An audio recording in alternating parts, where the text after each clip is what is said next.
Neo అందిస్తోంది MBBS plus PG degree abroad options with లో cost fees. Hello viewers, welcome to I dream. నేను మీ host Aparna. ఈరోజు మనతో పాటు ఒక డిఫరెంట్ గెస్ట్ ఉన్నారని చెప్పాలి. ఆయన ఎప్పుడు చూసినా ఒకసారి మౌంటైన్స్లో ఉంటారు, ఇంకోసారి అడవుల్లో ఎడారుల్లో కనిపిస్తారు. కానీ ఈ రోజు మన షోలో కనిపిస్తున్నారు.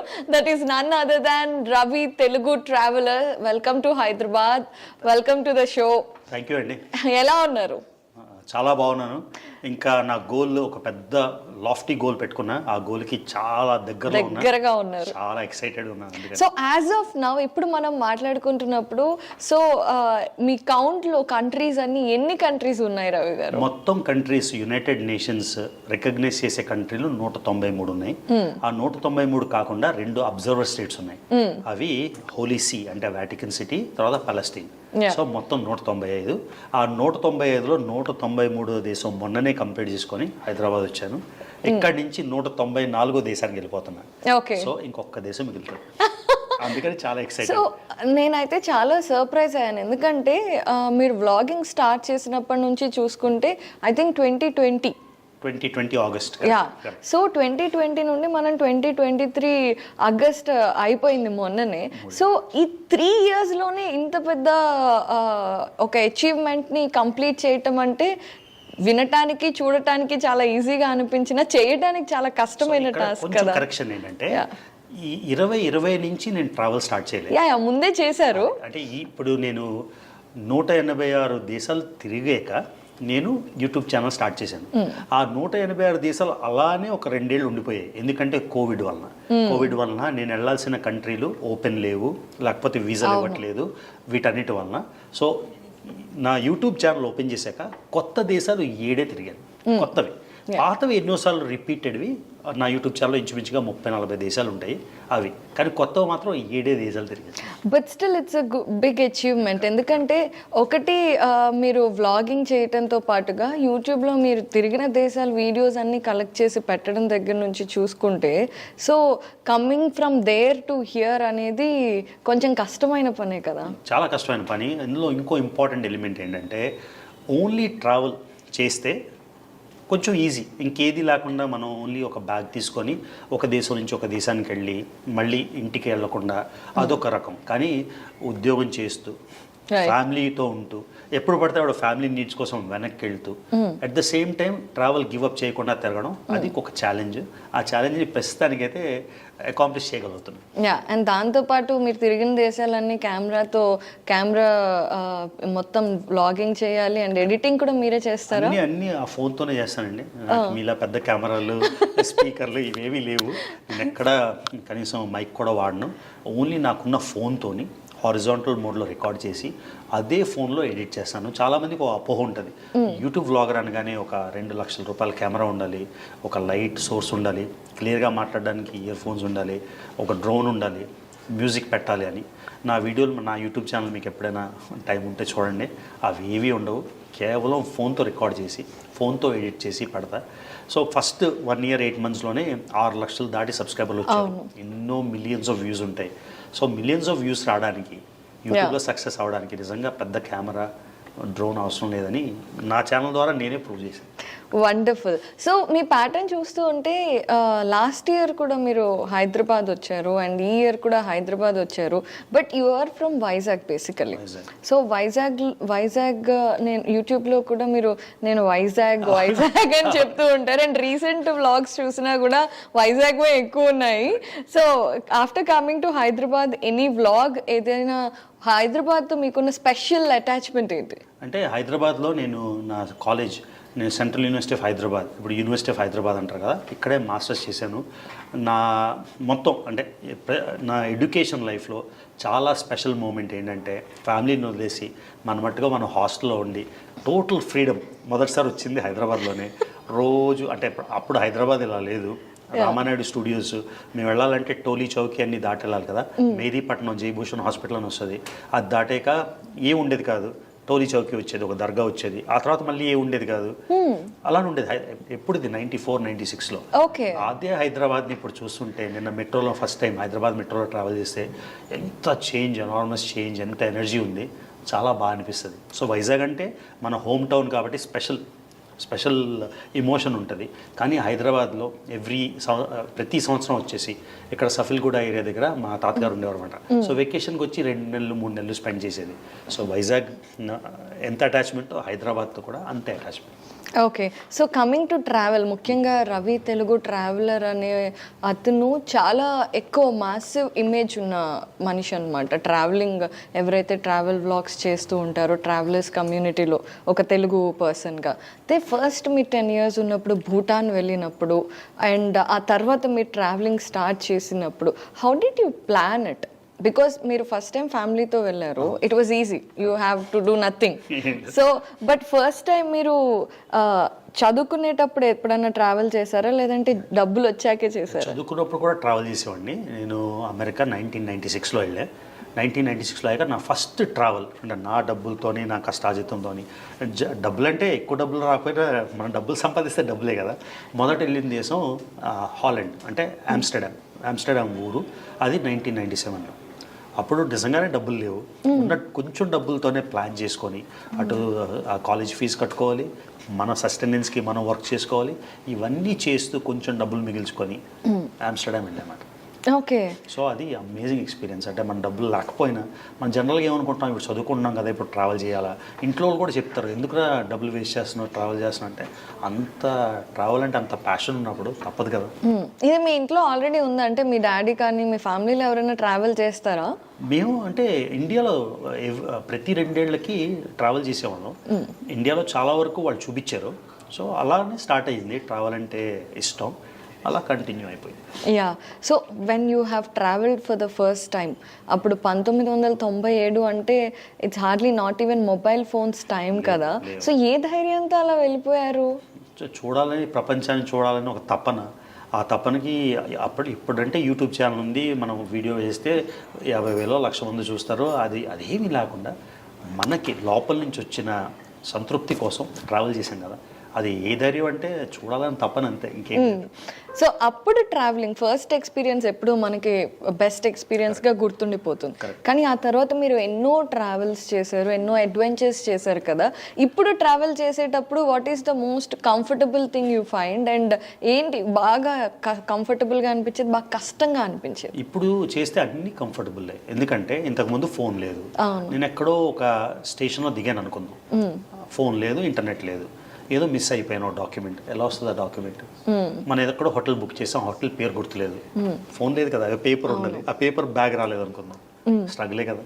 ఇప్పుడు ఏముంది, హోటల్ లేకపోతే మనం ప్లేన్ దిగ్గానే ఎయిర్పోర్ట్ వైఫై వాడుకొని అక్కడే booking.com వెళ్ళి, లేకపోతే hotels.comకి వెళ్ళి ఏదో ఒక హోటల్ బుక్ చేసుకోవచ్చు.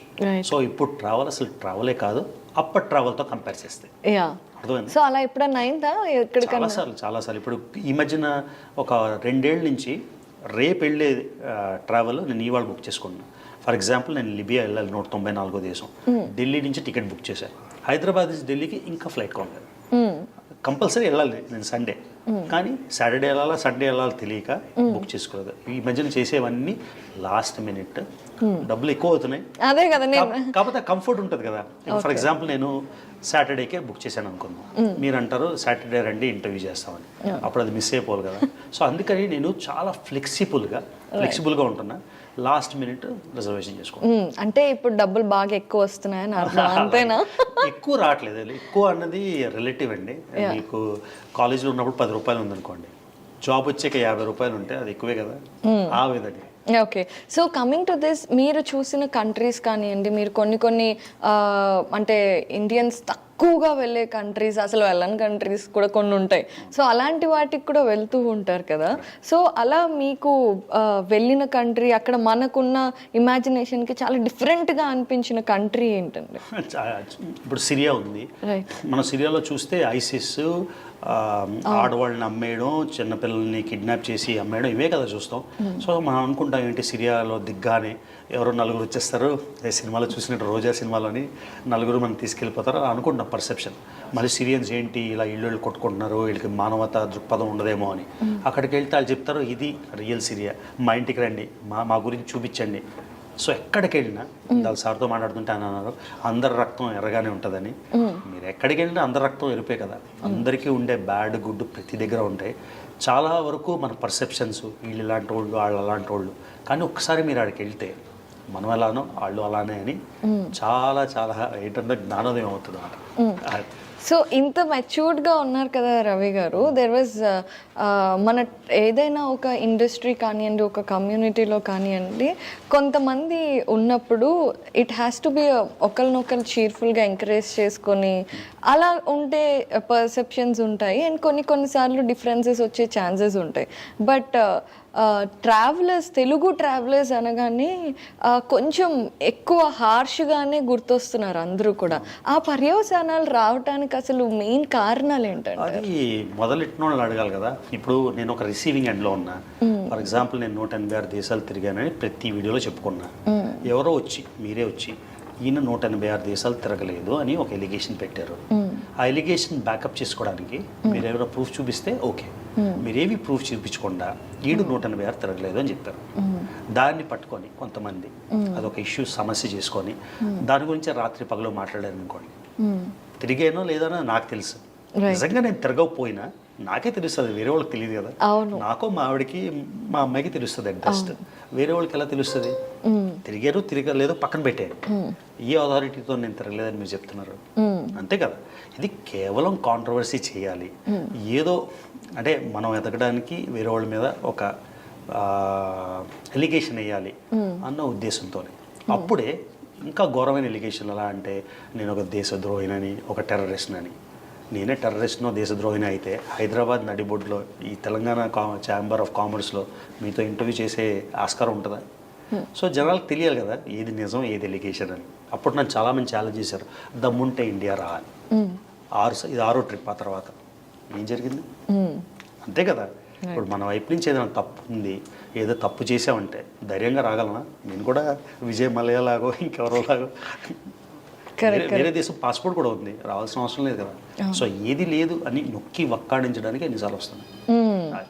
ఓకే, బట్ నేను యాక్చువల్లీ మీ వీడియోస్ అప్పుడప్పుడు చూస్తూ ఉంటాను అనమాట. బట్ ద థింగ్ ఈస్, రీసెంట్గా చూసినప్పుడు ఒక ఇది వచ్చింది. ఈ ట్రావెలర్ కమ్యూనిటీలో వాళ్ళందరూ ట్రావెల్ బ్లాగర్స్ ఎవరైతే ఉన్నారో చాలా స్మార్ట్గా అలిగేషన్స్ వేసుకొని కాంట్రవర్సీలు క్రియేట్ చేసి డబ్బులు ఎక్కువ సంపాదిస్తున్నారు, వ్యూస్ ఎక్కువ సంపాదించేసుకొని అని.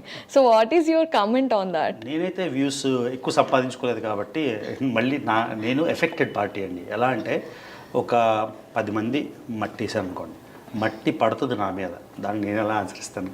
నేను ఎఫెక్టెడ్ పార్టీనే కదా. ఎందుకంటే నా మీద ఒక 10 ఎలిగేషన్లు చేశారు, ఏదైనా ప్రూవ్ చేయగలిగారా? ప్రూవ్ చేయగలిగితే నేను ఇండియా రాలేను కదా.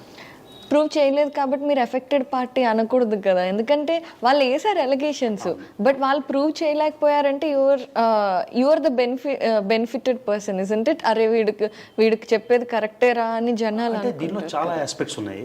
మీరు మెసేజ్ కన్వే చేసే విధానం. నేను ఇలా కూర్చొని మామూలుగా సౌమ్యంగా మాట్లాడామనుకోండి, జనాలకి ఎక్కదు. దానిలోనే ఒక 4 అబ్యూజ్లు, ఒక 4 బూతులు మాట్లాడామనుకోండి, అది వైరల్ వెళ్తుందా లేదా? కానీ నా లైన్ నేను దాటలేను కదా. ఇప్పుడు మీరు నన్ను ఏవో ఒక అబ్యూజివ్ టర్మ్స్ 4 వాడారనుకోండి, నేను కూడా ఎదురుగా వాడచ్చు, కానీ అలా వాడకూడదు అని ఒక లైన్ గీసుకున్నాను. కాబట్టి ఆ మెసేజ్ ఏదైనా అంతే కదండి. ఏదైనా వైరల్ వెళ్ళాలనుకోండి, మీరు రవి తెలుగు ట్రావెలర్ కాలీ రీపేమెంట్ పెడితే 50 మంది చూస్తారు, మామూలుగా మాట్లాడారు అంటే 5 మంది చూస్తారు. అది తేడా. సో అయితే ఆ స్టేట్మెంట్స్ అయితే ట్రూ కాదంటారు, అలా వ్యూవర్షిప్ అందరికీ రాలేదు అని అంటారు. ఏదైనా ట్రూ అయి ఉంటే నేను డెఫినెట్గా ఇక్కడ వచ్చి హైదరాబాద్ నడిబొడ్డులో మీతో మాట్లాడే కేపబిలిటీ ఉండదు. సో మీకు ట్రావెల్ కమ్యూనిటీలో ఎవరైనా స్టార్టింగ్ టైంలో ఈ వ్లాగింగ్ ఇవన్నీ చేసేటప్పుడు సపోర్ట్ చేశారా? సపోర్ట్ అంటే నేను ఫస్ట్ స్టార్ట్ చేసినప్పుడు నాకు ఇంచుమించుగా 1000 సబ్స్క్రైబర్లు అయిపోయినప్పుడు ఉమా తెలుగు ట్రావెలర్ అని ఒక ఆయన చాలా ట్రెండింగ్లో ఉండేవాడు. ఆయన ఫస్ట్లో నేను చెప్పిన వెంటనే ఆయన కమ్యూనిటీ పోస్ట్ వేసాడు. అంటే ఈయన ట్రావెల్ నేను చెప్పాను ఇలా 186 తిరిగాను, ఆయనకి ట్రావెల్ అంటే చాలా ఇష్టం అని చెప్పినప్పుడు ఆ కమ్యూనిటీ పోస్ట్లో వేసిన వెంటనే 1000-3000 అయ్యారు, అంటే 3 times.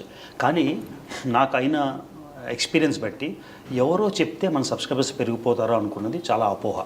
ఫర్ ఎగ్జాంపుల్ నేనే మీకు ఐ డ్రీమ్ న్యూస్లో నాకు 1 మిలియన్ సబ్స్క్రైబర్స్ ఉన్నారనుకోండి, మీరు నాతో ఇంటర్వ్యూ చేస్తే మీకు 50,000 ఉన్నారనుకోండి, నాతో ఇంటర్వ్యూ చేసినట్టు ఆ మిలియన్ మీకు ఆటోమేటిక్గా సబ్స్క్రైబ్ చేశారు, అంతేనా?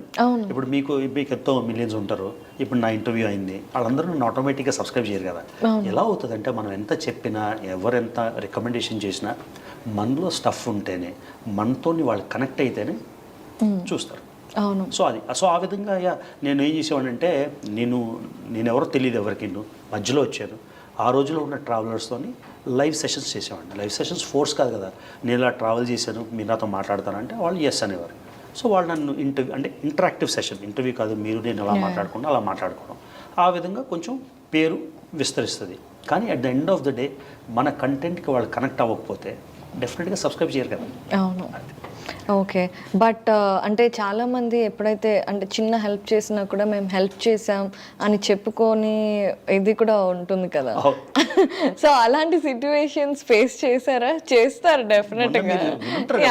నా వల్లే ఇంత అయింది, నా వల్లే ఇలా ఎదిగాడు, ఇంకా నయం, ఇంకా ఆయన వల్లే నేను చదువుకున్నాను, ఆయన వల్లే ఉద్యోగం వచ్చింది, ఆయన వల్లే పెళ్ళేది, నేను చెప్పలేదు. కానీ వస్తాయి, కానీ ఒక్కొక్కళ్ళు మేనరిజం ఒక్కొక్కలా ఉంటుంది. అందరూ మనం మాట్లాడినట్టే అందరూ మాట్లాడాలని అనుకోవడం కూడా అవివేకం కదా. సో ఇలా ఇప్పుడు పబ్లిక్ సిచ్యువేషన్లోకి వచ్చాం. First 1 year 8 months, 1 year 9 months అసలు నో టర్నింగ్ బ్యాక్. ఇలా ఎలిగేషన్స్ వచ్చినప్పుడు, ఎలిగేషన్స్ ఎవరైతే వేసారో వాళ్ళే అఫీషియల్గా రికార్డెడ్, మేము డబ్బుల కోసమే చేసాము అని మెసేజ్ ఇచ్చారు, కాబట్టి మీకు అది ఫార్వర్డ్ చేస్తాను. మేము డబ్బులు సంపాదించడానికే ఈ కాంట్రవర్సీ చేశాను అని ఒక రికార్డెడ్ మెసేజ్ ఎవరైతే చేశారో వాళ్ళ వాయిస్తో ఉంది, అది మీకు నేను ఫార్వర్డ్ చేస్తాను, మీరే అప్పుడు వినొచ్చు కదా సేమ్ వాయిస్తో. సో కొన్నిసార్లు కాంట్రవర్సీలు చేస్తారు, కొన్నిసార్లు శ్రీకృష్ణుడు దేవుడు కదా, ఆయనకే నీలాప నిందలు లేవా, ఏదో సమంతకమని అపహరించాడని, దేవుడికే తప్పలేదు ఇదంతా చెప్పండి మనుషులు. ఈ సిచ్యువేషన్స్ అన్నీ లాస్ట్ ఐ థింక్ 1.5 year ఎప్పుడైతే పాండమిక్ టైంలోని ఇవన్నీ హైలైట్గా జరిగేవి, నేను కూడా వాచ్ చేసేదాన్ని. ఇది లాస్ట్ ఇయర్ జూన్ జూలైలో స్టార్ట్ అయింది కాంట్రవర్సీ. అంటే ట్రావెలింగ్ అవన్నీ కూడా ట్రావెల్ బ్లాగర్స్ తెలుగువి బాగా చూడటము అండ్ ఆ తర్వాత ఇది అవ్వటము అండ్ ఎంత దూరం వరకు వెళ్ళిందంటే ఒకళ్ళ మీద ఒకళ్ళు కేసులు పెడుతున్నారు. అందులో మీ పేరు కూడా ఉంది, మీరు కేసు పెడుతున్నారు, మీపై కేసు అసలు ఒక కమ్యూనిటీలో ఇలాంటి ఇంత దూరం వరకు ఇంత స్టేజెస్ వరకు తీసుకువెళ్ళినప్పుడు కమ్యూనిటీ కొంచెం నెగిటివిటీ వస్తుందని ఎవరో ఒకరు తగ్గడం ఉండదా? చాలా నెగిటివిటీ వస్తుంది. అదే నేను చెప్తున్నా, ఇప్పుడు మీరు కొంచెం ఫాలో అయ్యారు అన్నారు, ఎక్కడైనా నేను ఒక అబ్యూజివ్ వర్డ్ వాడడం కానీ, ఎక్కడైనా వాళ్ళు నాకు ఇచ్చిన సేమ్ డోసేజ్ ఇవ్వడం మీకు ఏమైనా వినబడిందా? తెలుసుంటుంది కదా, లేదు కదా. సో అదే నేను ఒక లైన్ గీసుకున్నా, ఇది దాటకూడదు అని. ఆఖరికి ఎలా అంటే మా అమ్మ నాన్నని కూడా అబ్యూజ్ చేసేసారు, నా వైఫ్ని డాటర్ని కూడా అబ్యూజ్ చేసేసారు, కానీ నేను లైన్ దాటుకొని ఆ లైన్ దాటలేదు. ఎవరో అబ్యూజ్ చేశారని నేను కూడా వాళ్ళ బిహేవ్ చేస్తే వాళ్ళకి నాకు ఏం తేడా? అంతే కదా. ప్రైమరీ ఎలిగేషన్ ఏంటి? దేశాలు తిరగలేదని. 186. ఇప్పుడు నేను 193తో వచ్చి మీకు ఇంటర్వ్యూ చేస్తున్నాను కదా, అవునా? ఇది నిజం కాకపోతే ఈ రోజుల్లోని ఏవో పెద్ద పెద్ద స్కామ్లే బయటికి లాగేస్తున్నారు. నేను 193 తిరగలేదని లాగడానికి ఎంతసేపు? సో ఎవరైనా లాగి నాకు ప్రూఫ్ చూపిస్తే వాళ్ళ స్టూడియోకి వెళ్ళి వాళ్ళతో మాట్లాడతారు, ఇది చూపించండి. Okay. So coming to this, మన ఫ్యామిలీ గురించి మాట్లాడుకుంటే మీ పేరెంట్స్ కానివ్వండి, మీ వైఫ్ అండ్ డాటర్, వాళ్ళ సపోర్ట్ ఎక్స్టెన్సివ్గా లేకపోతే మీకు ఇంత ట్రావెల్ అనేది పాసిబుల్ కాదు. సో అమ్మ నాన్న అంటే చిన్నప్పటి నుంచి మీ క్రేజీనెస్ చూశారు, పైగా కొడుకు ప్రేమ సరే తిరగరా అంటారు. బట్ వైఫ్ని ఎలా ముందే చెప్పారా? How did you? అంటే ముందు నుంచే బాగా తిరుగుతానని తెలుసు పెళ్ళైనప్పటికే. అప్పటికి ఒక 5-10 దేశాలు తిరిగి ఉంటాం. కానీ ఒకసారి సహజీవనం చేసినప్పుడు తెలుస్తుంది కదా, ఈయన ప్యాషన్ ఏంటి, ఈయనకి ఏం కావాలి అనేది డెఫినెట్గా తెలుస్తుంది. సో తన సపోర్ట్ లేకపోతే నేను అచీవ్ చేసిన దానిలో 10% కాదు 5% కూడా చేయలేను. అలా అని సపోర్ట్ చేస్తూ ఇంటికి వచ్చి రోజు అక్షింతలు వేస్తే వెళ్తున్నావు తిరుగుతున్నావు అలా కూడా చేసినా మనం తిరగలేం. సో దాన్ని బట్టి నేను చెప్పక్కర్లేదు ఎంత అమేజింగ్ వైఫ్ నాకు ఉంది అనేది మీరే ఊహించుకోవచ్చు. ఎందుకంటే మీరు ట్రావెల్ చేస్తే ఇంటి రెస్పాన్సిబిలిటీస్ అన్ని రెస్పాన్సిబిలిటీస్ తీసుకోవాలి కాబట్టి. నేను చెప్పాను కదా, I'm so fortunate, so lucky, I have the most amazing life partner. So how అంటే మే ఐ ఆస్క్, అంటే పెళ్ళికి ముందే చెప్పారా లేదంటే? పెళ్ళికి ముందే ట్రావెల్ చేస్తామని తెలుసు, నాకే తెలియదు కదా ఇలా ట్రావెల్ చేస్తాం. ఓహో, అప్పటికి ఇంకా మీరు కూడా ఇంత ఎక్స్టెన్సివ్గా అనుకోలేదు? అప్పటికి బాగానే తెలియదు, అంటే ఆ వయసుకి 8 to 10 countries 15 countries ఆ వయసుకి అది ఎక్కువ కదా. ఆ రోజుల్లో మళ్ళీ చూడండి, ఈ ట్రావెల్ యూట్యూబ్ వచ్చాక చాలా అవగాహన పెరిగిపోయి, స్మార్ట్ ఫోన్స్ వచ్చాక, ఇన్స్టాగ్రామ్ రీల్స్ వచ్చాక అందరూ ట్రావెల్ చేయడం మొదలెట్టారు. అవును. 20 years బ్యాక్ ఎంతమంది ట్రావెల్ చేసేవారు వెరీ లిమిటెడ్ పీపుల్ కదా. కదా. అందుకని నిజంగా ప్యాషన్ ఉంది కాబట్టే కదా యూట్యూబ్ లేకపోయినా, ఇన్స్టాగ్రామ్ రీల్ లేకపోయినా, ఫేస్బుక్ కూడా లేదు అప్పుడు. యాక్చువల్లీ నేను చెప్తుంది 2001-2002. ట్రూ. ఫేస్బుక్ వచ్చింది 2005-06 నాకు గుర్తుపెట్టాడు. 4 ఫేస్బుక్ కూడా లేదు అప్పుడు. మన కోసం మనం ట్రావెల్ చేసుకుందే కదా. అప్పుడు ఆ కెమెరాలు ఉండేవి, రీల్ కెమెరాలు, డిజిటల్ కెమెరాలు కూడా లేవు. అవును, రీల్స్ వేసుకొని ఫస్ట్లో నేను 97లో ఆమ్స్టర్డామ్ వెళ్ళాను అని చెప్పాను కదా, అవన్నీ రీల్ ఫోటోలు. వా వండర్ఫుల్. సో అంటే ఇప్పుడు వైఫ్ గురించి, పాప గురించి, పాప చిన్న పాప నుండి ఇంత క్లాసెస్ స్కూల్ చదువుకునే టైం వరకు కొన్ని పార్ట్స్ మీరు మిస్ అవుతారు కదా. సో ఎలా అనిపిస్తుంది? అంటే ఇక్కడ ఇది ఒక కాన్షియస్ చాయిస్ అండి. పొలిటికల్ సైన్స్లో ఒక టర్మ్ ఉంటుంది, authoritative allocation of scares resources అని. ఆ స్కేర్స్ రిసోర్సెస్ ఏంటంటే టైము, మనీ. మీరు ఏం చేసినా ఇంట్లో ఖాళీగా కూర్చున్న 24 గంటలే, ప్రపంచాన్ని మొత్తం తిప్పే ప్రైమ్ మినిస్టర్, ప్రెసిడెంట్ అని 24 గంటలే. ఈ 24 గంటలు ఎలా సమకూర్చుకుంటారు అని. ఫర్ ఎగ్జాంపుల్, మీరు ప్రైమ్ మినిస్టర్ని వెళ్ళి, రోజు ప్రైమ్ మినిస్టర్ డ్యూటీ చేస్తున్నావు, వారానికి నేను 5 సినిమాలు చూస్తున్నాను, అది మిస్ అవ్వట్లేదా అని అడిగితే డెఫినెట్గా సినిమాలు చూడడానికి మిస్ అవుతున్నాను. మన ప్రయారిటీస్ మనం చూస్ చేసుకోవాలి. సో మళ్ళీ నేను కంటిన్యూస్గా బ్యాక్ ప్యాక్ తీసుకొని ఒక దేశం నుంచి ఒక దేశానికి అలా 2 ఏళ్ళు 3 ఏళ్ళు తిరిగితే మీరు చెప్పింది కరెక్ట్. కానీ ఏ ఇంపార్టెంట్ ఒకేషన్ ఉన్నా నేను ఇంట్లోనే ఉంటాను. నేను ఫుల్ టైం ట్రావెలర్ కాదు, పార్ట్ టైం ట్రావెలర్. సో ఫ్యామిలీతో స్పెండ్ చేయాల్సిన ఇంపార్టెంట్ ఒకేషన్స్ అక్కడే ఉంటాను.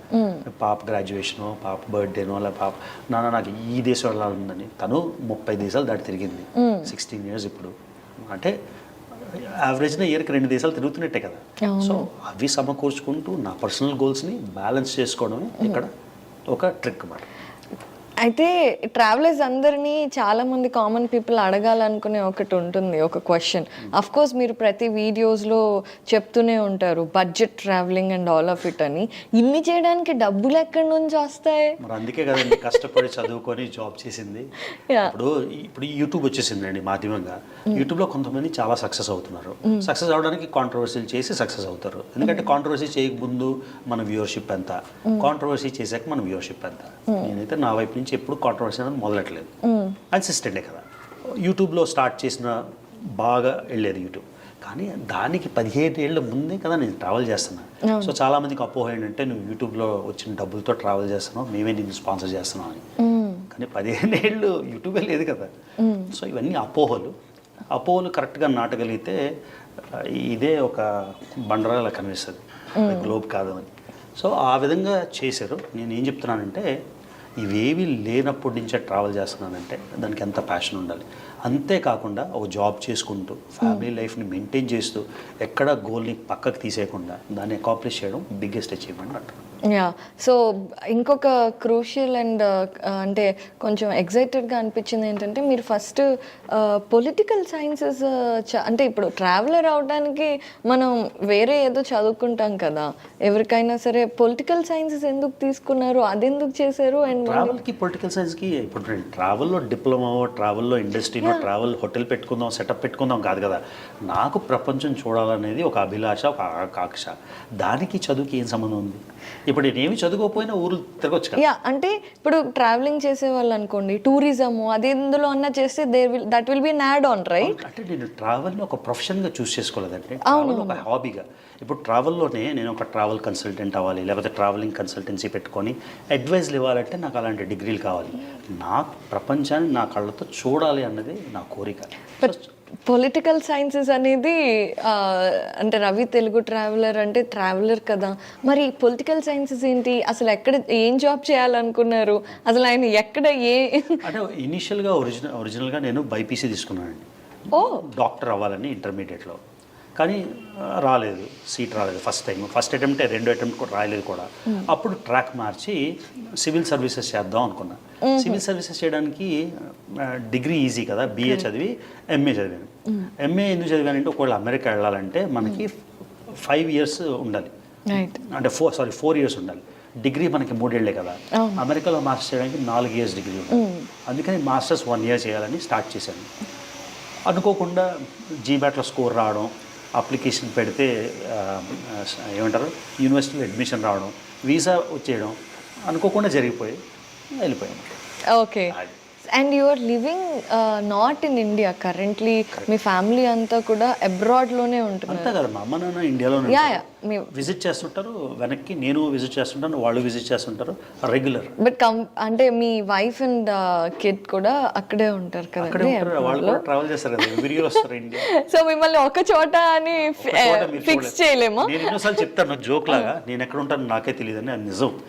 ఫర్ ఎగ్జాంపుల్ నేను నౌరు 193వ దేశం కంప్లీట్ చేసుకొని ఆస్ట్రేలియాలో 1 వీక్ ఉందాం అనుకున్నాను, కానీ లాస్ట్ మినిట్లో థాయిలాండ్ వెళ్ళి చాలా రోజులైంది అని 2 రోజుల ముందు డెసిషన్ తీసుకొని థాయిలాండ్ వచ్చేసాను. ఓకే. సో థాయిలాండ్లో 1 వీక్ ఉన్నాగా లిబియా వెళ్ళిపోవాలి, మా ఫ్రెండ్ యుక్రెయిన్ వార్ అవుతుంది కదా అక్కడ రా, ఇంప్రెసివ్గా యుక్రెయిన్ గవర్నమెంట్ స్పాన్సర్షిప్, అంటే స్పాన్సర్షిప్ కాదు, వాళ్ళు ప్రోపగండా మిషన్ లాగా వాళ్ళు రమ్మన్నారు, చూడు ఇక్కడ ఏం జరుగుతుందో గ్రౌండ్ రియాలిటీ అని. అక్కడికి వెళ్ళిపోదాం అనుకున్నాను. మళ్ళీ అనిపించింది సరే ఇంత పెద్ద కళ నిజం అవ్వబోతుంది, ఇంత దగ్గరికి వచ్చాం కదా, మళ్ళీ చదువుకున్న హైదరాబాదు, పెరిగిన విశాఖపట్నం వెళ్ళా అని, అది కూడా 1 డే ముందు డెసిషన్ తీసుకొని వైజాగ్ వచ్చేసాం. ఇప్పుడు హైదరాబాద్లో ఉన్నా. యా. అండ్ మళ్ళీ లిబియా వెళ్ళిపోతుంది. లిబియా వెళ్ళిపోతాం. ఈ వీకెండే 194 అయిపోతుంది. సో ఇంకా 10 ఉన్నాయి, 9 ఉన్నాయని చెప్పుకోవడానికి, ఇంకా 2 ఉన్నాయని చెప్పుకోవడానికి చాలా తేడా ఉంటుంది. అందుకే చాలా ఎక్సైట్మెంట్ ఉంది. నేను కూడా అసలు చాలా ఎనర్జెటిక్గా ఉన్నమాట. సో రవి గారు, ఈ అన్ని విషయాల్లో what are the records you have created? Records అంటే ఇప్పుడు తెలుగులో నాకు తెలిసి ఎవరైనా ఉంటే మీరే మీడియా కాబట్టి మీరే చెప్పాలి. కనుచూపు మేరలో ఎవరు లేరు. 190 తీసాడు, 180, 170, 160 చేసిన నాకు తెలియదు, ఉంటే మీరు నన్ను కరెక్ట్ చేయండి. That itself is a big record కదా. తర్వాత నేను పాకిస్తాన్ ఆక్యుపైడ్ కాశ్మీర్ ఉంది, ఓకే, అందరం చూస్తాం మ్యాప్లో రోజు కనిపిస్తుంది. న్యూస్లో కూడా ఎంతమంది వెళ్ళగలిగారు? నేను వెళ్ళి వచ్చేసాను కదా సక్సెస్ఫుల్. అవును. ఆఫ్ఘనిస్తాన్ వెళ్ళాను, సిరియా వెళ్ళాను, రియల్ సోమాలియా, అంటే సోమాలియాలో 2 ముక్కలు ఉన్నాయి, సోమాలి ల్యాండ్ అని సోమాలియా, మొగడిషు, అక్కడికి వెళ్ళి వచ్చాను.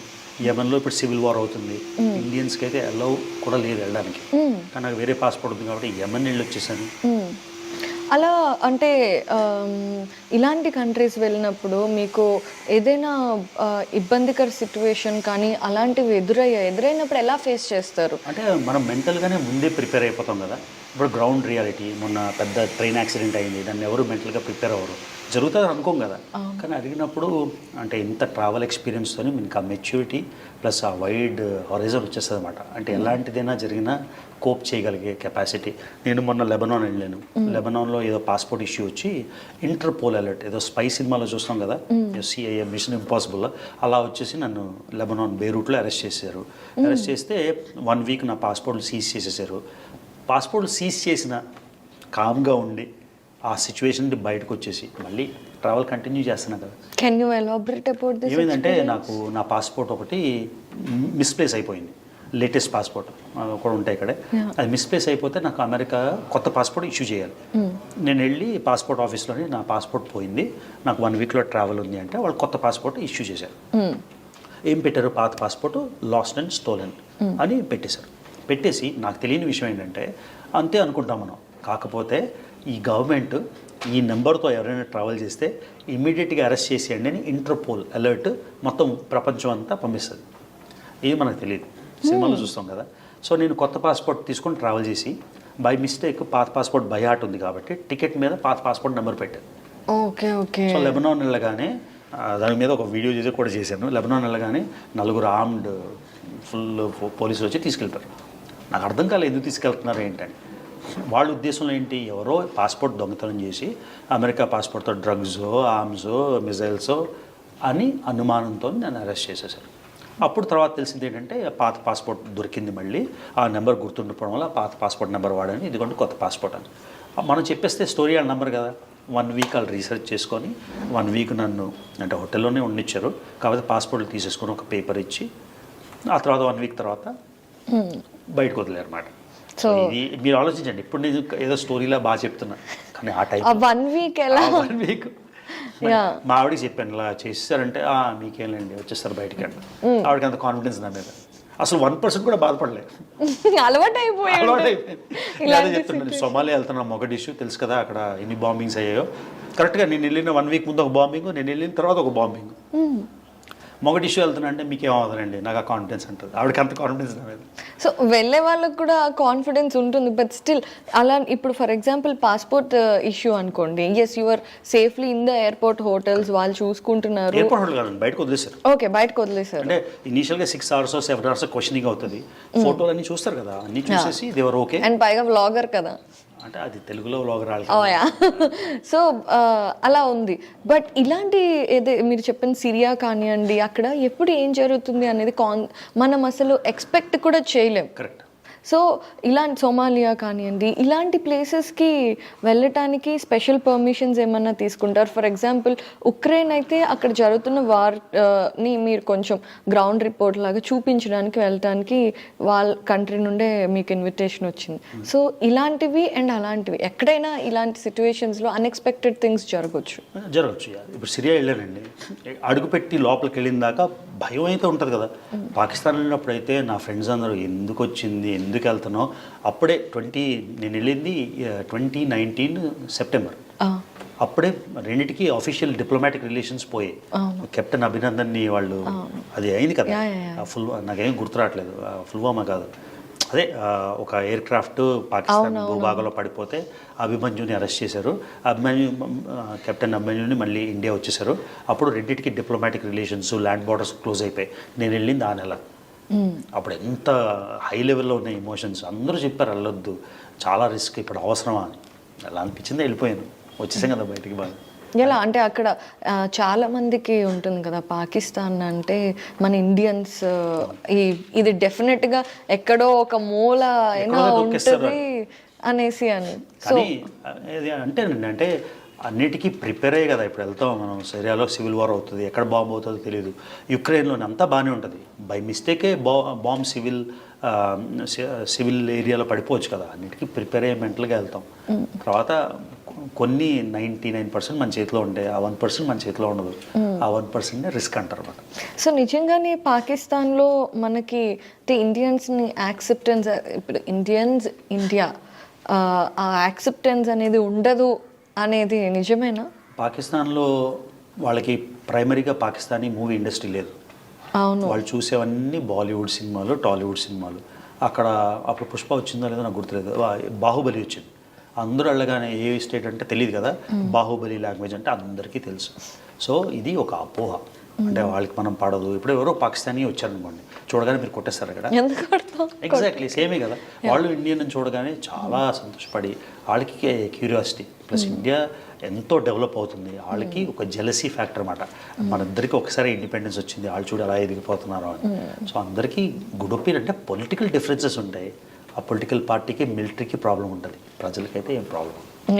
సో మన పాకిస్తానీ యాక్టర్లు ఎంతోమంది బాలీవుడ్లో ఫహద్ ఖాన్ అని వీళ్ళందరూ చేశారు కదా, వాళ్ళందరినీ చూసి ఆ సినిమా ఉందని చూడడం మానేలే కదా.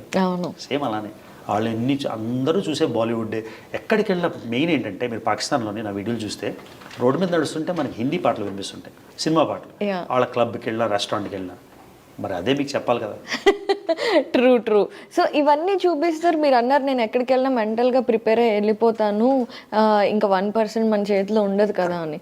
అంటే ఇప్పుడు ఫర్ ఎగ్జాంపుల్ అంటే చావుకి భయపడట్లేదు అన్న స్టేట్మెంట్ అనుకోవచ్చు, అది చాలా పెద్ద స్టేట్మెంట్ అవుతుంది. మరి ఆల్మోస్ట్ అలానే కదా. ఇప్పుడు అంత పెద్ద ఘర్షణ జరుగుతున్నప్పుడు పాకిస్తాన్కి ఇండియాకి అసలు ఆ బార్డర్లు కూడా మూసేశారు. వాళ్ళతో ట్రేడ్ ఉంటుంది కదా, యాక్టివ్ ట్రేడ్ ఆపేశారు. ఫ్లైట్లు ఒకళ్ళ కంట్రీ మీద ఒకళ్ళ కంట్రీ వెళ్ళే రైట్లు కూడా ఇండియా ఫ్లైట్స్ తిరిగి వెళ్ళేవి పైనుంచి పాకిస్తాన్ భూభాగం వదిలేసి. ఆ టైంలో వెళ్ళడం అంటే ఎంత రిస్క్. అంటే వెళ్ళి వచ్చేసాను కాబట్టి అంతా ఓకే, కానీ మనసులో ఎలా ఉంటుంది. ఒక మనిషి అన్నాక మన మీద మనకు ప్రేమ ఉంటుంది, మనం సేఫ్గా ఉండాలి అనే ఒక ఆస్పెక్ట్ ఒకటి డెఫినెట్గా ఉంటుంది. ప్రికాషన్స్ అన్నీ తీసుకుంటాం కదా. ఇప్పుడు సిరియా వెళ్ళాము, సిరియాలో లోకల్ ఏజెన్సీని ఒకటి, లోకల్ ఎస్కాట్ వాళ్ళని అడిగి ఏ పార్ట్ అయితే ఓకే, ఈ ఊరు ఒక ఊరు వెళ్ళినా కూడా ఒక ఏరియాకి వెళ్ళొద్దు ఎస్కాట్ లేకుండా. నేను ఆఫ్ఘనిస్తాన్ వెళ్ళినప్పుడు అప్పుడు తాలిబాన్ కంట్రోల్లో లేదు ఆఫ్ఘనిస్తాన్. తాలిబాన్ వాళ్ళు ఇంకా బాంబింగ్ చేయడం అన్నీ చేస్తున్నారు. సో నేను వెళ్ళిన టైం చాలా రిస్కీ టైం. అప్పుడు గవర్నమెంట్ ఉంది, అహ్మద్ కార్జాయ్ కాదు, నెక్స్ట్ ప్రెసిడెంట్. ఎక్కడ బాంబు వస్తుందో తెలియదు. వాళ్ళు చెప్పేవారు తర్వాత వెళ్ళకు, ఈ ఏరియాకి వెళ్ళకు, ఆ ఏరియాకి వెళ్ళకని చెప్పేవారు. అది చాలా రిస్కీ టైం అది ఆఫ్ఘనిస్తాన్ వెళ్ళడానికి. ఆ తర్వాత తాలిబాన్ గవర్నమెంట్ ఎప్పుడు వచ్చేసిందో, ఎవరైతే టెర్రరిస్ట్లో వాళ్ళే గవర్నమెంట్ చేశారనుకోండి, ఇంకేం ప్రాబ్లం లేదు కదా. సో నేను వెళ్ళిన టైం చాలా రిస్కీ టైం, అది మరి రిస్క్ చేసి వెళ్ళినాం. Do embassies over there help or support our Indian travelers? అంటే మన పాస్పోర్ట్ ఏది ఉంటే వాళ్ళు, ఇప్పుడు నాకున్న పాస్పోర్ట్ వేరేది కాబట్టి ఏదైనా చిన్న క్రైసిస్ వచ్చినా వెంటనే వాళ్ళు ఫ్లై చేయడానికి బయటకు తీసుకెళ్ళిపోవడానికి చాలా సపోర్టివ్ ఉంటారండి. కానీ బాంబులు అసలు కాలో చేయకపోతే వాళ్ళు ఏం చేయలేరు. అంటే ఏదైనా సిచ్యువేషన్ వచ్చి వచ్చి సివిల్ వార్ వచ్చి అందరినీ అరెస్ట్ చేసేయాలి, బంధించేయాలి అన్నప్పుడు వాళ్ళ హెల్ప్ అయితే వస్తుంది. ఏ ఎంబసీ అయినా. ఇప్పుడు ఇరాక్ కువైట్ వార్ అయినప్పుడు అందరినీ ఇండియన్ గవర్నమెంట్ తీసుకొచ్చేసింది కదా కువైట్ నుంచి. మొన్న సుడాన్లో వార్ అయినప్పుడు తీసుకొచ్చారు. సో ఆ ఎంబసీలు హెల్ప్ చేస్తాయి. కానీ ఏదో నా దగ్గర డబ్బులు లేవు, నాకు తిండి లేదు, హెల్ప్ చేయండి అంటే చేయరు. ఇలాంటి life threatening issues. Great point you bought. So travelling vloggers ఎవరైతే ఉన్నారో కొన్నిసార్లు నేను ఈ కంట్రీలో చిక్కుకుపోయాను, నా దగ్గర డబ్బులు లేవు అనే ఫండ్ రైజింగ్ ఇష్యూస్ కూడా మన తెలుగు ట్రావెలర్ కమ్యూనిటీ ఏదైతే ఉందో ఇది కూడా కొంచెం నెగిటివిటీని క్రియేట్ చేసింది. అంటే నిజంగానే డబ్బులు లేకుండా చేస్తున్నారా? నిజంగానే స్టక్ అయిపోయి ఉండొచ్చు. ఇది అదే చెప్తున్నాం కదా, మనకి చాలా ఈజీ ఎలిగేషన్ చేయడం, ఇది కావాలని చేశాడని. ఆయనకి తెలియాలి నిజం. ఇప్పుడు నేను ఎలాగా 193 తిరిగానో లేదో, నిజంగా తిరిగినా తిరగకపోయినా ఆ సత్యం నాకే తెలుస్తుంది. మీకు ఎలా తెలుస్తుంది? బట్ ఉమా గారు మీ friend, is it still friend? Friend కాదు, ఆయన్ని ఇన్ పర్సన్ ఒక్కసారి కూడా కలవలే. ఒక్కసారి కూడా ఆయన్ని ఫేస్ టు ఫేస్ కలవలే. నాకు ఆయన ఇంతకు ముందు తెలియదు, ఓన్లీ ఈ యూట్యూబ్ ప్రపంచం ద్వారానే తెలుసు. So okay. సో అంటే తెలిసిన మనుషులు కొన్ని రోజుల తర్వాత ఫ్రెండ్ అవటం అలాంటివి జరుగుతూ ఉంటాయి. అలా మీకు ఈ కమ్యూనిటీలో ఎవరు ఫ్రెండ్స్ అయ్యారు? ఎవరు లేరండి, ఎందుకంటే అందరూ బిజీ. ఇప్పుడు అది ఎస్పెషలీ ట్రావెల్ కమ్యూనిటీ అంటే ఒక్కొక్కరు ఒక్కో దేశంలో తిరుగుతుంటారు.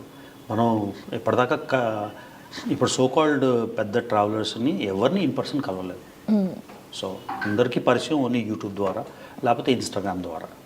ఇప్పటిదాకా ఒక్క ట్రావెలర్ని తెలుగులో ఉన్న పెద్ద ట్రావెలర్స్ ఎవరు ఉన్నారో ఒక్కళ్ళని కూడా ఇన్ పర్సన్ కలవలేదు. ఓకే. సో ఈ డిస్టర్బెన్సెస్, ఈ కన్ఫ్యూషన్స్ అన్నీ క్లియర్ చేయడానికి మీ ట్రావెల్ వ్లాగర్స్ ఎవరైతే ఉన్నారో అందరూ కలిసికట్టుగా ఒక వీడియో చేయడం కానీ అన్నిటినీ సార్ట్ చేసి మళ్ళీ పాజిటివ్ యాటిట్యూడ్ క్రియేట్ చేయాలని కదా. ఇప్పుడు నాదనుకోండి, నా మీద ఎలిగేషన్ వేశారు, నేను ఎవరి మీద రిటర్న్ ఎలిగేషన్ వేయలేదు, లేకపోతే కాంట్రవర్సీ, నేను నాకు అయిన దానికి జవాబు చెప్పుకున్నా కానీ వేరే వాళ్ళని అబ్యూజులు చేయలే కదా. సో అది ఎవరు చేసారో వాళ్ళ మీద డిపెండ్ అయి ఉంటుంది. నా వైపు నుంచి అయితే నన్ను ఎలా అయినా ఈ యూట్యూబ్ నుంచి తరిమేయాలని, నా ట్రావెల్ ఆపేయాలని చేసినట్టు నాకు అనిపించింది. నా అపోహ ఉండొచ్చు, కానీ నేను ఎక్కడ తగ్గలే కదా. నా వ్లాగ్స్ నేను చేస్తూనే ఉన్నా, నా ట్రావెల్ నేను చేస్తూనే ఉన్నా. ఇండియాకి చాలామంది ఛాలెంజ్ చేశారు, రాలేనని 5 సార్లు 6 సార్లు వచ్చాయి కదా. కానీ అలా అంటే ఇప్పుడు యూట్యూబ్లో మీ అకౌంట్ మీదే, వేరే వాళ్ళ అకౌంట్ వాళ్ళదే. Competition might be there, but YouTube has a plus point. మీది చూసే ఆడియన్స్ మీకు వ్యూస్ వస్తాయి, వాళ్ళది చూస్తే వాళ్ళకి వస్తాయి కదా. సో ఎవరినైనా ఒకళ్ళని టార్గెట్ చేసి పంపించేయాలన్న ఉద్దేశాలు ఎందుకు వస్తాయి? అది ఐడియా వచ్చినా అని అడగాలి కదండి. అంటే మీకు అనిపించింది కదా, ఎలా వచ్చిందో నాకు అలానే అర్థం కాలేదు. కాంపిటీషన్ ప్రొఫెషనల్ రైవలరీ అనుకోండి, నేనే ఎదగాలి, వేరే వాళ్ళు వల్ల నాకు వ్యూస్ రావట్లేదని అనుకొని చేసి ఉండొచ్చు కదా. ఇది నేను ఓన్లీ ఎజంప్షన్స్ చేసుకుంటున్నాను, నాకు తెలియదు. Have you try to sort it out directly? లేదండి, ఆపర్చునిటీ రాలేదు. సో ఓకే, అంటే యుద్ధాలన్నీ వీడియోలోనే అవుతాయి అంతే. నాకు మెజారిటీ ఆఫ్ ద టైం నాకు డిఫెండ్ చేసుకోవడం, రోజుకొకటి అస్త్రం వేసేవారు, అది డిఫెండ్ చేసుకునేసరికి అయిపోయింది. ఎందుకంటే మనం ముందే కాంట్రవర్సీ చేయాలనే ఉద్దేశం లేదు, వేరే వాళ్ళకి కించపరచాలనే ఉద్దేశం లేదు కాబట్టి అది మేబీ బెటర్ స్ట్రాటజీ ఏమో. మీరు నన్ను తిట్టే ముందు నేను మిమ్మల్ని తిట్టేశాను అనుకోండి, అది ఈజీ అవుతుంది కదా. ఓకే, సో అలా అంటారు. సో కమింగ్ టు దిస్, ఇప్పుడు ప్రజెంట్ చూసుకుంటే మనకి నా అన్వేషణ వాళ్ళు ఇంకా ఇతర ట్రావెలర్స్ కానివ్వండి, ఏషియన్ కంట్రీస్ని కంపేర్ చేస్తూ ఇండియాతో అక్కడ కొంచెం వాళ్ళు చాలా ఫాస్ట్గా ఎదిగారు, మన ఇండియా ఇంకా ఇక్కడ ఉంది, ఇది కూడా మన ఇండియా కూడా అంత ఎదగాలి, ఇలా ఏవేవో వచ్చినప్పుడు కొంతమంది ఇండియన్స్ నెగిటివ్గా చెప్పారు. నిజంగా ఫాలో అవ్వలేదండి. కాకపోతే ఇప్పుడు పాకిస్తాన్ ఇండియా కంపేర్ చేస్తున్నాం అనుకోండి, మనం ఎంతో ఎక్కువ గ్రోత్ రేట్లో ఉన్నాం, అన్నీ బాగా ఉన్నాయి. అలా కంపేర్ చేసుకోవడం అంటే వేరే వాళ్ళు చూసి మంచి నేర్చుకుంటే మంచిదే, కానీ 2 గ్రౌండ్ రియాలిటీస్ వేరు కదా. ఇప్పుడు ఫర్ ఎగ్జాంపుల్ చైనా ఉందనుకోండి, కమ్యూనిస్ట్ గవర్నమెంట్, అక్కడ పీపుల్ వాయిస్తో సంబంధం లేదు, ఎవరో ఒక బిజినెస్ మోడల్ లాగా ఇది చేయి అని రన్ చేస్తారు. కానీ ఇక్కడ డెమోక్రసీ కదా. డెమోక్రసీ అంటే మళ్ళీ పీపుల్ విల్ తీసుకోవాలి, 5 ఏళ్ళ తర్వాత ఎంతో డెవలప్మెంట్ చేసిన గవర్నమెంట్ మళ్ళీ మారిపోవచ్చు. సో మనకున్న ఇన్కన్సిస్టెన్సీస్ ఉంటాయి, రెండు కంపేర్ చేయడం కష్టం, అంతే కదా. సో అలా మీరు ఎప్పుడన్నా అరే మన దేశం ఇంకా చాలా డెవలప్ అవ్వాలి ఏంటి అని, because you also stay in abroad, so అలా ఎప్పుడన్నా అనిపించిందా? What you feel? అంటే గ్రౌండ్ రియాలిటీ నుంచి చూసుకుంటే నేను 1996లో వదిలేసినప్పుడు ఇండియా ఎలా ఉందో ఇప్పుడు ఇండియా ఎలా ఉందో 10 రెట్లో 20 రెట్లో బాగా ఉంది. సో ఈ గ్రోత్ రేట్ని ఇది సరిపోయింది అనుకొని వాళ్ళు ఇంకా ఆకాశంలో ఉన్నారని అది చూస్తామా, లేకపోతే మనం ఎక్కడుండే వాళ్ళం ఇప్పుడు ఎక్కడున్నాం అని సంతోషం వ్యక్తపరుస్తాం.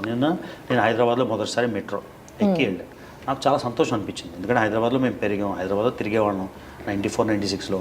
అప్పటికి ఇప్పటికీ తేడా ఎవరు చేశారో తెలియదు. మొత్తానికి it's a summation of many people's efforts. ఎన్నో 3, 4, 5 గవర్నమెంట్లు కంటిన్యూస్గా చేస్తే ఈ రిజల్ట్ వస్తుంది. సో ఇండియా ఇప్పుడు ఎలా ఉంది, గ్రోత్ రేట్ ఎలా ఉంది, ప్రపంచంలో అమెరికా ఉంది సూపర్ పవర్, వాళ్ళ గ్రోత్ రేట్ అంతా, ఇండియా గ్రోత్ రేట్ అంతా, అవి చూస్తే అన్ని ప్లస్లే కనిపిస్తున్నాయి, నెగిటివ్స్ ఏం కనబడట్లేదు. కాకపోతే ప్రతిదానికి రూమ్ ఫర్ ఇంప్రూవ్మెంట్ ఉంటుంది కదా. మీరు ఎక్సలెంట్గా చేస్తున్నారు, ఇంకా బాగా చేయడానికి ఒక ఆస్కారం ఉంటుంది, అంతేగాని చేసి ఇంకెవరితో కంపేర్ ఎలా చేస్తారు. సో నా ఒపీనియన్ ఏంటంటే, నేను చూసిన ఇండియా, నేను పెరిగిన ఇండియా, నేను పుట్టినప్పటి నుంచి పెరిగిన ఇండియాకి ఇప్పటికి ఇండియాకి చాలా తేడా ఉంది.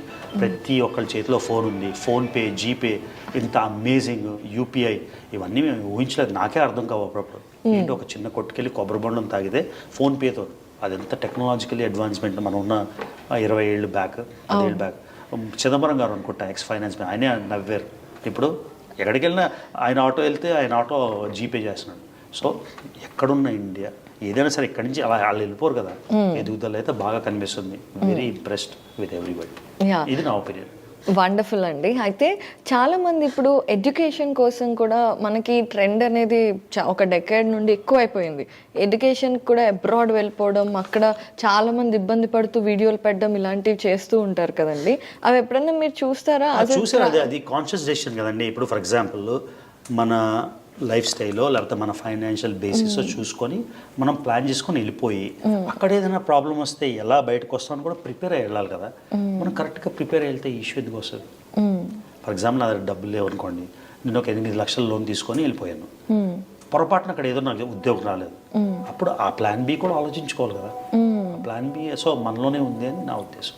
ఓకే, అంతే కదా. ఇప్పుడు సిరియా వెళ్ళానండి, నా పాస్పోర్ట్ పోయింది, పాస్పోర్ట్ పోతే 1 వీక్ నేను స్టక్ అయిపోయాను. అది నేను మెంటల్గా ప్రిపేర్ అవ్వాలి కదా, ఆ బడ్జెట్ నేనే పెట్టుకోవాలి. అవును, ఆ బడ్జెట్ లేకపోతే ఏం చేస్తాను, మళ్ళీ యూట్యూబ్ బ్లాగ్ చేసి ఆడాలా. సో అందుకని నేనైతే మెంటల్గా ప్రిపేర్ అయిపోయి ప్లాన్ బి ప్లాన్ సి కూడా ఆలోచించుకొని వెళ్తామండి. ఓకే, సో ఎగ్జిక్యూషన్లో కూడా ప్లాన్ బి ప్లాన్ సి అనేది చాలా లిబియా వెళ్తున్నా, లిబియా 2 రోజులు 3 రోజులు 4 రోజులు వాళ్ళు వీసా ఇచ్చారు, ఆ వీసాలో నేను వెళ్ళాలి. ఆ రోజే ఒకవేళ ప్లేన్ క్యాన్సిల్ అయిపోయింది అనుకోండి, నా వీసా ఎక్స్పైర్ అయిపోతుంది, ఎలాగా? ఇవన్నీ ప్లాన్ బి ప్లాన్ సి ఆలోచించాలి కదా. అవన్నీ ఆలోచించుకొని పక్కన బంద్. కానీ the fear of the unknown అని ఏదో తెలియని పరిస్థితి వస్తుంది, కానీ దానికి మెంటల్గా ప్రిపేర్ అయ్యి, ఫైనాన్షియల్గా ప్రిపేర్ అయ్యి, మెటీరియల్గా ప్రిపేర్ అయితే ఏ ఇష్యూ రాదని నా ఒపీనియన్. ఓకే అండి. అయితే ఇప్పుడు చాలామంది ట్రావెలర్స్ పెరిగిపోయారు మీరు చెప్పినట్టుగా కూడా, and they are travelling a lot with heavy equipment and all. So ఒక 2 important things every traveller should know and put it in their mind అంటే ఏం చెప్తారు? మీరు యూట్యూబ్ వ్లాగర్స్ పరంగా చెప్తే నేనే ప్రూవ్ చేశాను ఏంటంటే, నేను ఓన్లీ ఫోన్తో రికార్డ్ చేస్తాను. మళ్ళీ ఇందాక చెప్పినట్టే నా పెద్ద కెమెరా లేదు, డ్రోన్ లేదు, మ్యూజిక్ లేదు, మైక్ కూడా లేదు, నా దానిలో కొన్ని నాలుగు వాయిస్ వినబడు. సో నేనేం చెప్తానంటే, మీకు యూట్యూబ్లో గ్రోత్ వచ్చిన వరకు, డబ్బులు వచ్చిన వరకు అప్పులు చేసి ఎక్విప్మెంట్లు కొనకండి, మీ ఆస్తులు అమ్మేసి ఎక్విప్మెంట్ కొని ట్రావెల్ చేయకండి. మీకున్న బడ్జెట్లోనే ట్రావెల్ చేస్తూ ఒకవేళ యూట్యూబ్లో సక్సెస్ అయ్యారనుకోండి, ఆ డబ్బులు రీఇన్వెస్ట్ చేసి ఎక్విప్మెంట్ కొనుక్కోండి అని చెప్తున్నాను. 2 కావాల్సింది ఏంటంటే, ఒకటి ఫస్ట్ మనోధైర్యం మెయిన్గా. మీరు అడిగారు కదా ఏం కావాలి 2 అని, రెండోది నచ్చినా నచ్చకపోయినా డబ్బులు కాదా. అవును, అన్నీ చెప్తారు మనీ మేక్స్ మెనీ థింగ్స్, లేదా money doesn't bring you everything అని.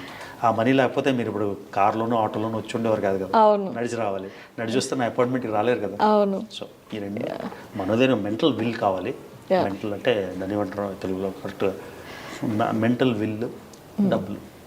ఆ డబ్బులు సంపాదించుకునే విధానం కూడా తెలియాలి కదా. ఇప్పుడు నాకు ట్రావెల్ చేయాలనుంది, బ్యాగ్ వేసుకొని ఫుల్గా ఎక్కడ ఆగకుండా. ఎందుకు ఉద్యోగం చేస్తున్నా, ఎందుకు కెరీర్ తీసుకున్నా, ఈ ట్రావెల్ చేయడానికి డబ్బులు కావాలి కదా. ఆ డబ్బులు సంపాదించడానికి చదువుకొని కష్టపడ్డా.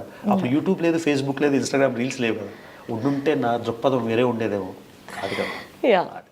సో ఫిట్నెస్ కూడా రవి గారు బాగా ప్రమోట్ చేస్తూ ఉంటారు. అసలు రవి తెలుగు ట్రావెలర్ అంటే ఒకటి ఫ్యామిలీ ఆస్పెక్ట్, ఒకటి ట్రావెల్, ఇంకొకటి మెయిన్గా ఫిట్నెస్ అని కూడా చెప్పొచ్చు. తగ్గిపోయింది. బట్ స్టిల్ అంటే మీరు 1997 నుంచి ట్రావెల్ చేస్తున్నారంటే I was calculating your age, but still you look very young to your age.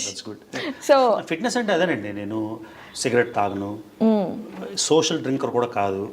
ఎప్పుడో ప్లేన్లో ఫస్ట్ క్లాస్లో వెళ్తే షాంపెన్ ఇస్తే అది ఒకటి తాగుతాం కానీ బియర్ తాగను. మా వాళ్ళందరూ వీకెండ్ ఎప్పుడు వస్తుంది బియర్ తాగుదామని చూస్తుంటారు. ఎక్కువ ఎక్సెసివ్ ఫుడ్ తిన్ను, బ్యాలెన్స్ డైట్. బ్యాలెన్స్డ్ డైట్ ఎలా పాసిబుల్ ఒక ట్రావెలర్కి? అంటే ఉన్న వాటిలోని ఇప్పుడు ఫర్ ఎగ్జాంపుల్ మనం ఏదో దేశం వెళ్తాం, పప్పు దొరకదు, పప్పు దొరకకపోయినా బీన్స్ దొరుకుతాయి, బీన్స్ తింటాం, అంతే కదా. ఓకే, ఆ విధంగా ఉన్న, లేకపోతే కొన్ని ప్లేసెస్కి వెళ్తాం ఓన్లీ బీఫ్ ఉంటుంది, బీఫ్ ఉంది అట్లీస్ట్ ఫిష్ దొరుకుతుంది, ఫిష్ తింటాం. ఆ విధంగా ఓకే, ఎక్సెసివ్ తినడం ఉండదు.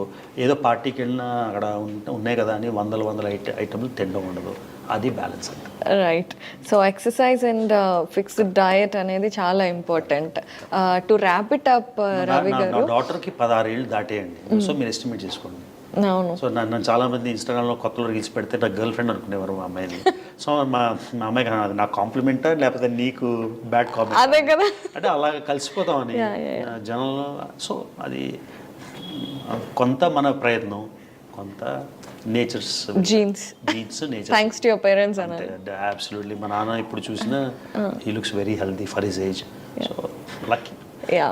సో ఒక ప్రపంచం గురించి కానివ్వండి, ఒక మనిషి దృక్పథం కానివ్వండి మారాలి అంటే ముందు ట్రావెల్ చేయాలి అనేది ఒక బిగ్ సేయింగ్. సో అలా ఇన్ని ఇయర్స్గా ఇంత వరల్డ్ ట్రావెల్ చేసిన తర్వాత what is your take on life? Life అంటే అదే, we are all bound by perceptions and misconceptions అని. సో నేను ఎప్పుడు ఇదే ఎగ్జాంపుల్ చెప్తాను. Israel Palestine. ఇజ్రాయెల్ వాడు ప్యాలెస్టైన్ చూస్తే ఆయన చంపేద్దాం నరికేద్దాం అని చూస్తాడు. ప్యాలెస్టైన్ వాడు ఇజ్రాయెల్ చూస్తే ఆయన నరికేద్దాం చంపేద్దాం అని చూస్తారు.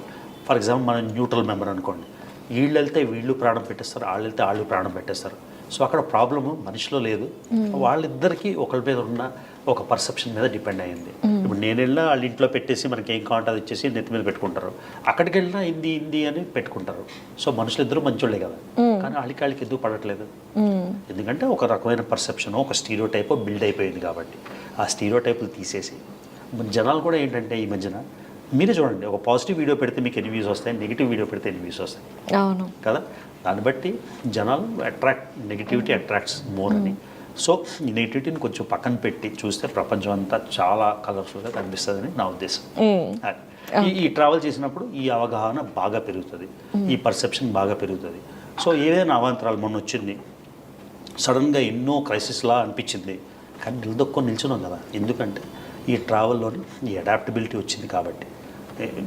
అత్యంత చలి ప్రదేశాల నుంచి అత్యంత వేడి ప్రదేశాలు ఎక్స్పీరియన్స్ చేసి, పైన మీరే చెప్పినట్టు ఎక్కడో హిమాలయాల బేస్ క్యాంప్ నుంచి కింద వ్యాలీస్లో ఇదంతా చేసినప్పుడు ఏమొస్తుందంటే రెసిస్టెన్స్ వస్తుంది. సో ఏదైనా తట్టుకునే శక్తి వస్తుంది కాబట్టి తట్టుకొని ఇంకా నిలబడుతున్నాం కదా. ఓకే, సో డెఫినెట్గా adaption is more important. Yeah. And last one question, to dedicate your whole travel to few people అంటే ఎవరికి డెడికేట్ చేస్తారు? కళ్ళు మూసుకొని నా వైఫ్ అండి. అమ్మ నాన్న బర్త్ ఇచ్చారు కరెక్టే, కానీ ఈ జర్నీలో వాళ్ళు లేరు కదా, మనం వదిలేసి వెళ్ళిపోయాం కదా. ఎవరైనా ఒక పర్సన్ చెప్పాలంటే నా వైఫ్. మీరే ఉన్నారు, మీరు మీ హస్బెండే ఉన్నారనుకోండి, లేదా మీ బాయ్ ఫ్రెండ్ ఉన్నారనుకోండి, పెళ్ళి అవ్వకపోతే మీరు ఒప్పుకుంటారా? అన్ని బాధ్యతలు మీ మీద వదిలేసి లేనప్పుడు నేను తిరుగుతాను ఊరి మీద, నాకు ప్యాషన్ అని అంటే మీరు ఊరుకుంటారా? సో ఎవరైనా ఎంతమంది ఊరుకుంటారు? కాబట్టి ఎవరైనా ఉన్నారు అంటే నెంబర్ 1 తను ఒప్పుకోపోయినా నేను ఫోర్స్ఫుల్గా వెళ్ళిపోవచ్చు. ఇంటికి వచ్చే రోజు గొడవ పడుతుంది అనుకోండి, నెక్స్ట్ వెళ్ళడానికి ఏం ఇంట్రెస్ట్ ఉంటుంది? So all credit goes to her. Okay, one person whom discredited అని చెప్పలేం, కానీ మిమ్మల్ని ఎప్పుడు వెనక్కి లాగే పర్సన్, ఎందుకు లేరా తర్వాత వెళ్ళలేరా, ఇలా ఒక పర్సన్ ఎప్పుడు డెఫినెట్. అది ఒకళ్ళు ఉంటారు కాబట్టి చెప్పలేను, చాలా మంది ఉంటారు. ముందుకి లాగేవాళ్ళు చాలా తక్కువ మంది ఉంటారు, వెనక్కి లాగేవాళ్ళు ఎక్కువ మంది ఉంటారు. కాబట్టి దాని గురించి మాట్లాడుకోవడం బెటర్. నేను కూడా ఏంటంటే ఎప్పుడు పాజిటివిటీ మీద ఫోకస్ చేశాను. నెగిటివిటీ మీద ఫోర్స్ చేయబడితే కొంచెం నచ్చినా నచ్చకపోయినా దానిలో డ్వెల్ చేయాల్సి వచ్చింది.